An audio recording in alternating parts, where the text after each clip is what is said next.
fonctionnalité concernant Tesla qui ajoute la possibilité de prêter sa voiture sans clé. Pour la plupart des véhicules, il est relativement simple de prêter sa voiture à un ami en lui donnant son double de clé. La technologie embarquée dans les Tesla rend le système plus simple encore en permettant de faire tout en ligne. Pas mal. En mettant en place cette solution de prêt de son véhicule, Tesla avance dans la voie de l'autopartage et de son service de robotaxi. Elon Musk a promis qu'il serait techniquement prêt à la fin de l'année. Cette date semble toutefois optimiste. La conduite autonome avait déjà été promise pour fin 2019, sans qu'elle ne soit finalement implémentée. Tesla vient d'ajouter cette fonction Car Access. Pour l'instant, réservée aux clients américains, elle permet d'ajouter jusqu'à 5 conducteurs supplémentaires.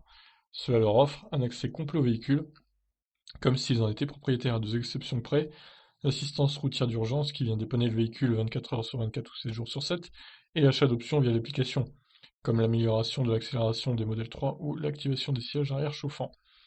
Ceux qui disposent d'un accès pourront donc ouvrir et conduire le véhicule à leur guise, leur smartphone servant de clé.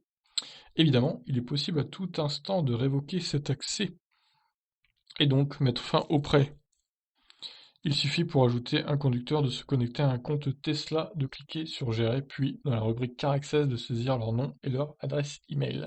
Il recevra alors un message, soit via son application Tesla, soit par email l'invitant à télécharger cette dernière. Si le système semble le plus pratique, particulièrement aux loueurs de véhicules, il pose la question de la sécurité. Il est ainsi possible de voler un véhicule en connaissant le seul mot de passe du compte Tesla du propriétaire. Elon Musk avait répondu il y a près de 2 mois sur Twitter que la double authentification arriverait bientôt, mais elle n'est toujours pas disponible. On rappellera d'ailleurs que la caméra présente dans le rétroviseur central des modèles 3 n'est pas active. Bon, bah écoutez, voilà, hein, une nouvelle fonctionnalité donc pour l'autopartage. Jusqu'à 5 conducteurs pourront conduire votre Tesla.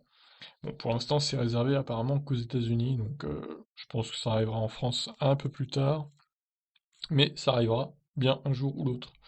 Sur ce, je vous laisse réagir. Qu'en pensez-vous de cette fonctionnalité?